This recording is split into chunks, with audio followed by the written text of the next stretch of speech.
I'm not quite sure how to answer that, in the sense that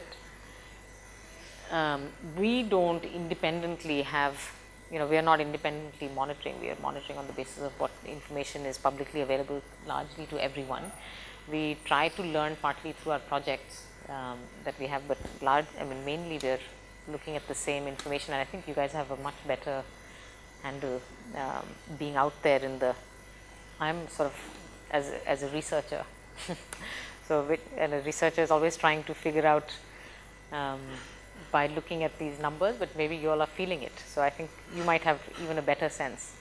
But when I think about international experiences, I don't know how much, you learn different things from different countries, and an interesting one to always look at is China.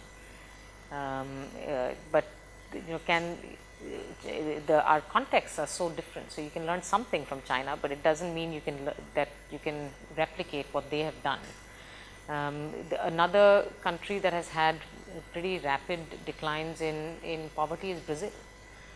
Brazil has done it in very different ways, and so Brazil has gone the route of they had very high inequality.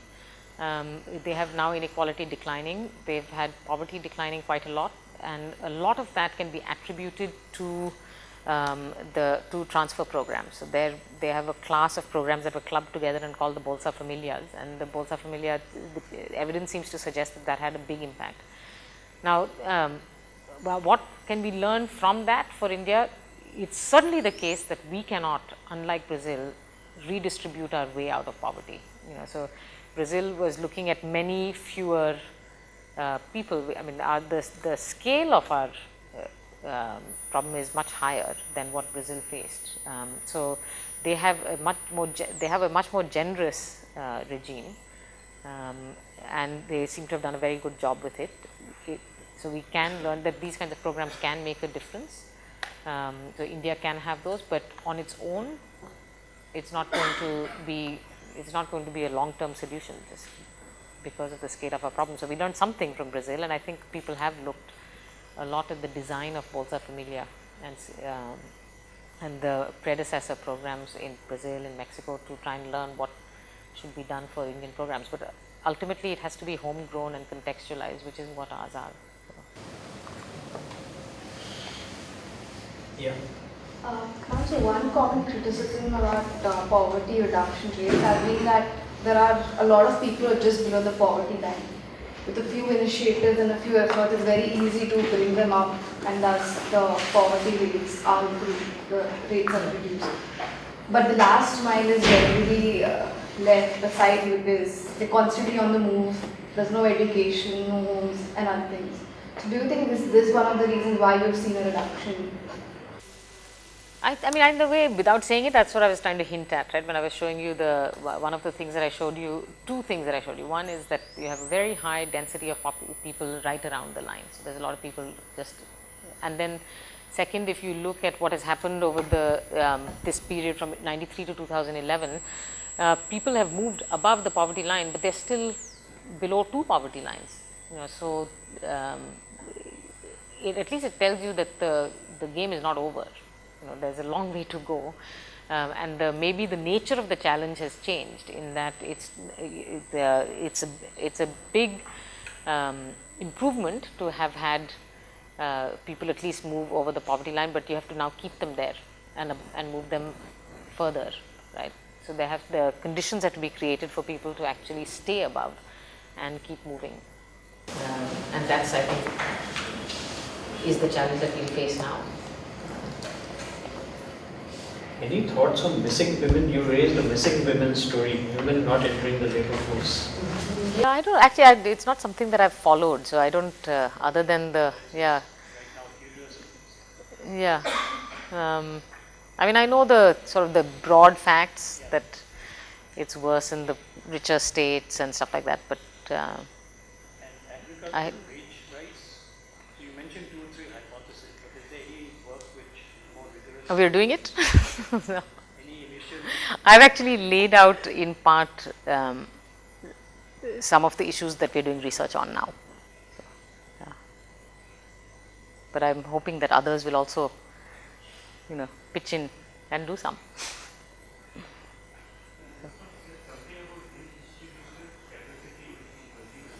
Yeah. On that, essentially, I was no. So I was making actually a very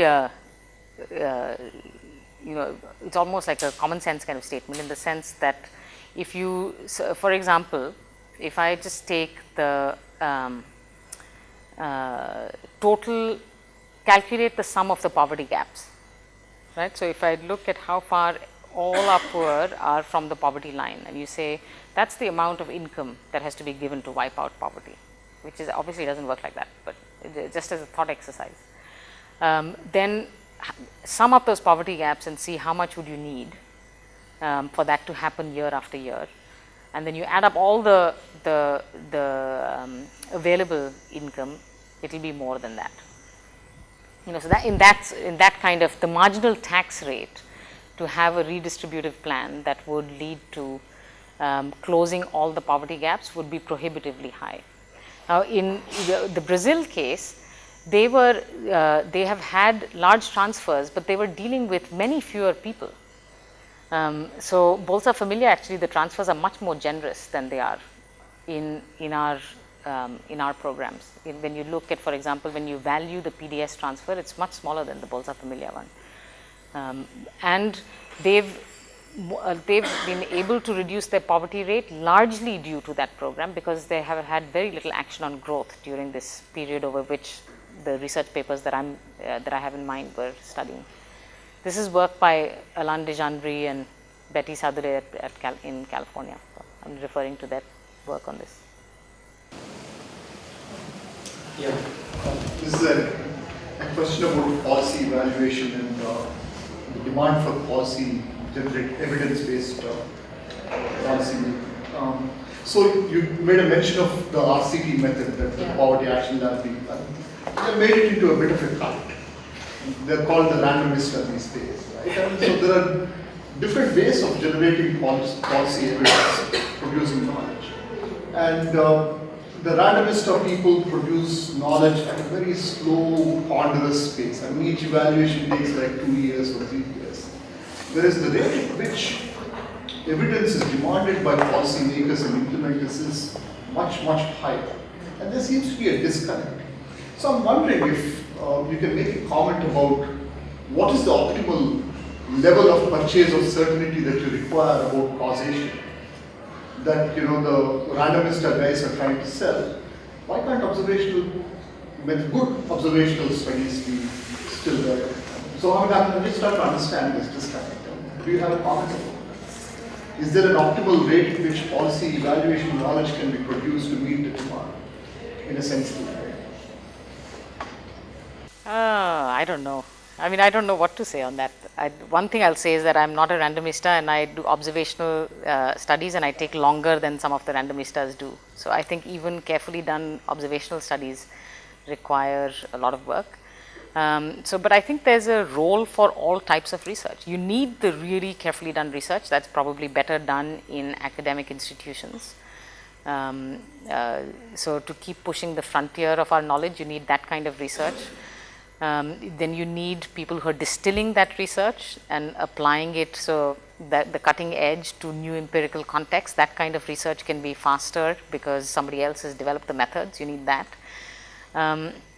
But obviously policy making can't stop until, can't wait. And so decisions are made without knowing the full picture. One would hope that it's at least based on the picture that is available. It's based on the empirical evidence that's available at the time when decisions are being made. I mean, so sometimes I think that in fact you need to push on that lever, that there is already evidence out there, and we should be considering some of that evidence as well. But obviously, when you're thinking about policy making, there's the whole research side and what the evidence is, and then there are many other political economy considerations that matter. But this brings me to my next question. There's this missing link as to how you communicate this evidence to the bureaucrats in the country and sort of the policy makers. Do you have a comment to make about that? Because we teach bureaucrats here at this institute. Yeah. And that oftentimes tends to be a rather tedious exercise, because They come into the classrooms feeling that they know everything. I mean, clearly, there are people who are well versed in professional empiricism, which is very different from scientific empiricism. So, what are your experiences in terms of communicating with bureaucrats? What's the game in Delhi? How do you communicate your scientific findings to these people? Can we take that offline? How do you communicate your scientific findings to people who believe that they know everything that there is? As a teacher, I struggle with that, and so I was wondering if you can give us some insights on that. We can switch the video recording off if you want to speak about that more. No, it's not so much video actually. I mean, I think, yeah, we should destroy that video. But,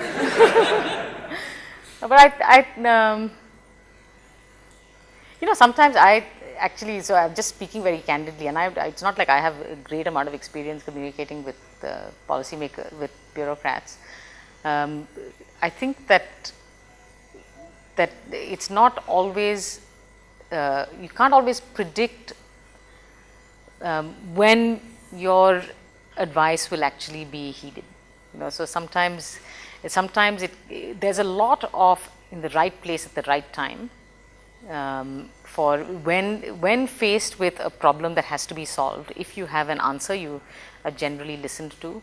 And I feel like often our bureaucrats are in firefighting mode so much of the time that they don't have necessarily the bandwidth and the time to absorb. So, but maybe when they come to your courses, maybe that's when they get time to actually step back and think. But I also, another thing that I feel is that sometimes perhaps we don't do as good a job of walking the distance from research to the specific policy decision that they need to take, right? So that translation job is not always an easy one. To say, for example, that in Kenya, M-Pesa works, right? So M-Pesa has revolutionized financial inclusion. Well, that lesson to be translated into the Indian context, you have to look at the regulatory environment here, and so what's the next step, right? So is it an RBI? Is it in the RBI's door? Is it in MOF? Is it DFS? So we have to, as a researchers, will just say, oh, there's so much research, financial inclusion karna hai, so open up mobile banking. But you have to, walking from that to the decision that the bureaucrat has to take is not easy, and I don't think we know the answer to that either. Right? I mean, after all of this, I've given a nice lecture here for an hour. If you told me what I would advise to a bureaucrat, I have no idea. So, yeah. Thank you very much. Yeah, thank you. Thank you. Thanks. So on behalf of all of us, we can safely say that it was a very enlightening, insightful, and a lively session. I think you're all, have a lot of pondering to do after this session. I just request Professor to handle this small souvenir.